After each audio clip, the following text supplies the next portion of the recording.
ಟೇಸ್ಟಿಯಾದಂತಹ ಯುನೀಕಾಗಿ ರೆಡಿಯಾಗುವಂತಹ ಇಲ್ಲಿ ಎಲೆಕೋಸಿನ ಒಂದು ಮೋಮೋಸ್ ಮಾಡೋದು ತೋರಿಸ್ತೀನಿ.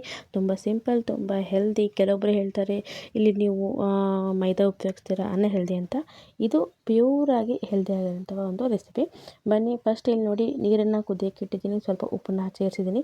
ನಂತರದಲ್ಲಿ ಇಲ್ಲಿ ಎಲೆಕೋಸನ್ನ ತೊಗೊಂಡ್ಬಿಟ್ಟು ಈ ರೀತಿಯಾದ ಒಂದು ಉಪ್ಪು ಪದಾರ್ಥ ಇದಿರುತ್ತಲ್ಲ ಅದನ್ನು ಸ್ವಲ್ಪ ಕಟ್ ಮಾಡಿ ಇದನ್ನು ಫಸ್ಟು ಒಂದ್ಸರಿ ನೀರಲ್ಲಿ ಚೆನ್ನಾಗಿ ತೊಳೆದು ನಂತರ ಇದನ್ನು ಬಿಸಿ ನೀರಲ್ಲಿ ಇದನ್ನು ಒಂದು 10 ನಿಮಿಷ ಇದನ್ನು ಚೆನ್ನಾಗಿ ಕುದಿಸ್ಕೋಬೇಕು. ಅಂದರೆ ಎಲೆಗಳು ಸ್ವಲ್ಪ ಸ್ಮೂತ್ ಆಗಬೇಕು. ಅದರ ಸ್ಮೂತ್ ಆಗೋ ಅಷ್ಟೊತ್ತಿಗೆ ನಾವಿಲ್ಲಿ ಒಂದು ಸಣ್ಣದಾಗಿ ಒಂದು ಒಳಗಡೆ ತುಂಬಕ್ಕೆ ಸ್ಟಫ್ನ ರೆಡಿ ಮಾಡ್ಕೊಳ್ಳೋಣ. ಒಂದು ಪ್ಯಾನಿಗೆ ಸ್ವಲ್ಪ ಎಣ್ಣೆ ಹಾಕ್ಕೊಂಡಿದ್ದೀನಿ. ನಂತರ ಶುಂಠಿ ಬೆಳ್ಳುಳ್ಳಿ ಪೇಸ್ಟ್ನ ಹಾಕ್ಬಿಟ್ಟು ಇದನ್ನು ಚೆನ್ನಾಗಿ ಹಸಿ ವಾಸನೆ ಹೋಗೋವರೆಗೂ ಇದನ್ನು ಫ್ರೈ ಮಾಡ್ಕೋಬೇಕಾಗುತ್ತೆ. ನೋಡಿ, ಇಲ್ಲಿ ಸ್ಟಫಿಂಗ್ ಕೂಡ ನಾನು ಎಲೆಕೋಸನ್ನೇ ಹಾಕ್ತಾಯಿದ್ದೀನಿ.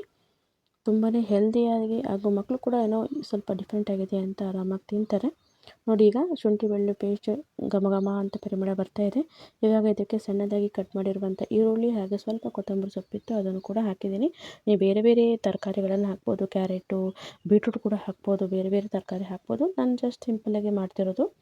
ನೋಡಿ, ಇಲ್ಲಿ ಈರುಳ್ಳಿ ಹಾಕಾಗಿದೆ. ನಂತರದಲ್ಲಿ ಸಣ್ಣದಾಗಿ ಕಟ್ ಮಾಡಿರುವಂಥ ಇಲ್ಲಿ ಕ್ಯಾಬೇಜ್ ಕೂಡ ಹಾಕ್ತಾಯಿದ್ದೀನಿ, ಅಂದರೆ ಎಲೆಕೋಸನ್ನು ಹಾಕಿದ್ದೀನಿ. ಅಂದರೆ ಒಂದು ಎಲೆಕೋಸಲ್ಲಿ ಸ್ವಲ್ಪ ಎಲೆನ ನಾನು ಇಲ್ಲಿ ಬೇಯಿಸೋಕ್ಕೆ ಹಾಕಿದ್ದೀನಿ, ಇನ್ನು ಸ್ವಲ್ಪ ಎಲೆನ ನಾನು ಕಟ್ ಮಾಡಿ ಇಟ್ಕೊಂಡಿದ್ದೆ. ನೋಡಿ, ಇದನ್ನು ಸ್ವಲ್ಪ ಫ್ರೈ ಆಗ್ತಾಯಿದೆ. ನಂತರದಲ್ಲಿ ನೋಡಿ, ನಾವು ಬೇಯಕ್ಕೆ ಇಟ್ಟಿದ್ವಲ್ಲ ಇದು ಕೂಡ ಮೆತ್ತಗಾಗಿದೆ. ಈಗ ಇದನ್ನು ತೆಗೆದು ಒಂದು ಪ್ಲೇಟಿಗೆ ಹಾಕಿಟ್ಕೊಳ್ಳೋಣ. ನೋಡಿ, ಟ್ರಾನ್ಸ್ಪರೆಂಟಾಗಿ ನಿಮಗೆ ಕಾಣ್ತಾ ಇರ್ಬೋದು. ಈ ರೀತಿಯಾಗಿ ಎಲೆ ಹಾಕಬೇಕು, ಅಂದರೆ ನಮ್ಗೆ ಫೋಲ್ಡ್ ಮಾಡೋಕ್ಕೆ ಮೆತ್ತಗೆ ಅನಿಸ್ಬೇಕು. ನೀವು ಇದನ್ನು ಬೇಯಿಸಿಲ್ಲ ಅಂದರೆ ಫೋಲ್ಡ್ ಮಾಡೋಕ್ಕಾಗೋದಿಲ್ಲ, ಅದರಿಂದ ಬೇಯಿಸ್ಕೋಬೇಕು. ತೆಗೆದು ಒಂದು ಪ್ಲೇಟಲ್ಲಿ ಇದನ್ನು ಹಾಕಿ ಇಟ್ಕೊಳ್ತೀನಿ. ಸ್ವಲ್ಪ ಇದು ತಣ್ಣಗಾಗಲಿ. ನೋಡಿ, ಈ ರೀತಿ ತೆಗೆದಿಟ್ಕೊಂಡಿದ್ದೀನಿ. ನಂತರದಲ್ಲಿ ಟ್ರಾನ್ಸ್ಪರೆಂಟ್ ನಿಮಗೆ ಕಾಣ್ತಾ ಇರ್ಬೋದು. ನೋಡಿ, ಫೋಲ್ಡ್ ಮಾಡೋಕ್ಕೆ ಈಸಿ ಆಗುತ್ತೆ ಈ ರೀತಿ ಇರೋದ್ರಿಂದ. ತುಂಬಾ ಚೆನ್ನಾಗಿರುತ್ತೆ ತಿನ್ನೋಕ್ಕೆ ಕೂಡ. ಇಲ್ಲಿ ನೋಡಿ, ಫ್ರೈ ಕೂಡ ಇಲ್ಲಿ ಆಲ್ಮೋಸ್ಟ್ ರೆಡಿ ಆಗ್ತಾ ಬಂದಿದೆ. ಇದಕ್ಕೆ ಸ್ವಲ್ಪ ಉಪ್ಪನ್ನು ಕೂಡ ಹಾಕಿದ್ದೀನಿ. ಉಪ್ಪು ಸ್ವಲ್ಪ ನೋಡಿ ಹಾಕ್ಕೊಳ್ಳಿ. ನಿಮಗೆ ಹಸಿಮೆಣಸಿನ್ಕಾಯಿ ಬೇಕಾದರೂ ಹಾಕೋಬೋದು.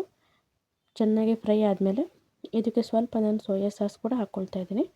ನೋಡಿ, ಈಗ ಎಣ್ಣೆ ಕೂಡ ಸ್ವಲ್ಪ ನೀವು ಉಪಯೋಗಿಸಿರುವಂಥದ್ದು, ಜಾಸ್ತಿ ಎಣ್ಣೆ ಕೂಡ ಹಾಕಿಲ್ಲ ಅದಕ್ಕೆ ನಾನು.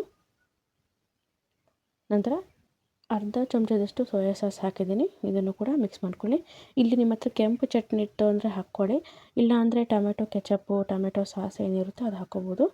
ನಾನು ಇಲ್ಲಿ ಟೊಮೆಟೊ ಕೆಚಪ್ ಇತ್ತು, ಅದನ್ನು ಕೂಡ 1 ಚಮಚದಷ್ಟು ಹಾಕಿಬಿಟ್ಟು ಇದು ಸ್ವಲ್ಪ ಮಿಕ್ಸ್ ಮಾಡ್ಕೊಂಡಿದ್ದೀನಿ. ಸಿಂಪಲ್ ಇಷ್ಟೇ, ಮತ್ತೇನು ಹಾಕ್ತಾಯಿಲ್ಲ. ಬೇಕಾದರೆ ಸ್ವಲ್ಪ ಖಾರದ ಪುಡಿ ಕೂಡ ಸ್ವಲ್ಪ ನಾನು ಹಾಕಿದ್ದೀನಿ. ತುಂಬ ಖಾರ ಇದೆ, ಅದರಿಂದ ಸ್ವಲ್ಪ ಖಾರದ ಪುಡಿ ಕೂಡ ಹಾಕ್ಕೊಂಡಿದ್ದೀನಿ. ನೀವು ಗರಂ ಮಸಾಲ ಎಲ್ಲ ಹಾಕ್ಬೋದು, ಆದರೆ ಅಷ್ಟು ಮಾಡೋದಕ್ಕಿಂತ ಸಿಂಪಲ್ ಆಗಿದ್ರೆ ಚೆನ್ನಾಗಿರುತ್ತೆ ಅಂತ ಮತ್ತೇನು ಹಾಕಿಲ್ಲ. ನೋಡಿ, ಈಗ ಸ್ಟಫಿಂಗ್ ಕೂಡ ರೆಡಿಯಾಗಿದೆ. ಇದನ್ನು ನಾವು ಎಲೆಯಲ್ಲಿ ಹೇಗೆ ತುಂಬೋದು ಅಂತ ತೋರಿಸ್ತೀನಿ. ನೋಡಿ, ಈಗ ಎಲೆ ತೊಗೊಂಡಿದ್ದೀನಿ. ಈ ರೀತಿ ಒಂದು ಎಲೆ ಇದೆಯಲ್ಲ, ಇದಕ್ಕೆ ಸ್ವಲ್ಪ 1 ಚಮಚದಷ್ಟು ಹಾಕಿಬಿಟ್ಟು ಈ ರೀತಿ ಮಡಚಿ ಅದನ್ನು ಉಲ್ಟಾ ಮಾಡಿ ಇಡಬೇಕು. ನೋಡಿ, ಈ ರೀತಿಯಾಗಿ ಇಟ್ಬಿಟ್ಟು ಎಲ್ಲ ಎಲೆದು ಈ ರೀತಿ ಮಾಡ್ಕೊಬರ್ಬೋದು. ಕೆಲವೊಂದು ಎಲೆದು ಸ್ವಲ್ಪ ನಮಗೆ ಡಿಫಿಕಲ್ಟ್ ಅನಿಸ್ಬೋದು ಮಡ್ಚೋಕ್ಕೆ, ಆದರೂ ಹರಿಯೋದಿಲ್ಲ, ಇದು ತುಂಬ ಚೆನ್ನಾಗಿ ಬರುತ್ತೆ. ನೋಡಿ, ಈ ರೀತಿಯಾಗಿ ಇಷ್ಟು ಮಾಡ್ಕೊಂಬರಿದ್ದೀನಿ ನಾನು. ಒಂದು 6ರಿಂದ 7 ಇದ್ದಾವೆ.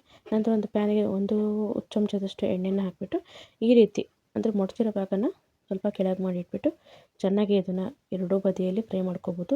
ನಾವು ಈ ಕಡೆ ತಿರುಗಿಸಿದಾಗ ಸ್ವಲ್ಪ ಅದು ಎಲೆ ಬಿಟ್ಕೊಂಡಂಗೆ ಆಗ್ಬೋದು, ತೊಂದರೆ ಇಲ್ಲ. ಅದು ಪೂರ್ತಿಯಾಗಿ ಏನು ಬಿಟ್ಕೊಳ್ಳೋದಿಲ್ಲ ಅದು. ನೋಡಿ, ಈ ರೀತಿ ಮಧ್ಯದಲ್ಲಿ ಸ್ವಲ್ಪ ಇದನ್ನು ಟರ್ನ್ ಮಾಡ್ಬೋದು. ನೋಡಿ, ಸ್ವಲ್ಪ ಬಿಟ್ಕೊಂಡಂಗೆ ಅನಿಸುತ್ತೆ, ಅದನ್ನು ಸ್ವಲ್ಪ ನೋಡಿಬಿಟ್ಟು ನಿಧಾನವಾಗಿ ಇದನ್ನು ಟರ್ನ್ ಮಾಡ್ಕೋಬೇಕು. ಇಲ್ಲ ನಿಮಗೆ ಮಧ್ಯದಲ್ಲಿ ಒಂದು ಸಣ್ಣದಾಗಿ ಕಡ್ಡಿ ಕೂಡ ನೀವು ಚುಚ್ಚಿಡ್ಬೋದು, ಬಿಚ್ಕೋಬಾರ್ದು ಅಂದರೆ. ನೋಡಿ, ಈ ರೀತಿಯಾಗಿ ಎರಡೂ ಕಡೆನೂ ಸ್ವಲ್ಪ ಫ್ರೈ ಮಾಡ್ಕೊಂಡಿದ್ದೀನಿ. ಸಿಂಪಲ್ಲಾಗಿ ಒಂದು 5 ನಿಮಿಷ ಫ್ರೈ ಮಾಡಿದ್ರೆ ಆಯಿತು. ಸಿಂಪಲ್ಲಾಗಿ ನಮಗೆ ಎಲೆಕೋಸಿನ ಒಂದು ಮೊಮೋಸ್ ರೆಡಿ ಆಯಿತು. ನೋಡಿ, ಇದನ್ನು ಪ್ಲೇಟಲ್ಲಿ ಹಾಕ್ಕೊಂಡು ಕಟ್ ಮಾಡ್ಕೊಂಡು ತಿಂತಾಯಿದ್ರೆ ತುಂಬ ಚೆನ್ನಾಗಿರುತ್ತೆ. ಇದು ಬಿಸಿ ಬಿಸಿ ಇದ್ದಾಗ ಚೆನ್ನಾಗಿರುತ್ತೆ, ಸ್ವಲ್ಪ ತಣ್ಣಗಾದ್ಮೇಲೆ ಅಷ್ಟು ರುಚಿ ಅನಿಸೋದಿಲ್ಲ. ಇರೋದನ್ನು ಹೇಳ್ತಾ ಇದ್ದೀನಿ ನಾನು.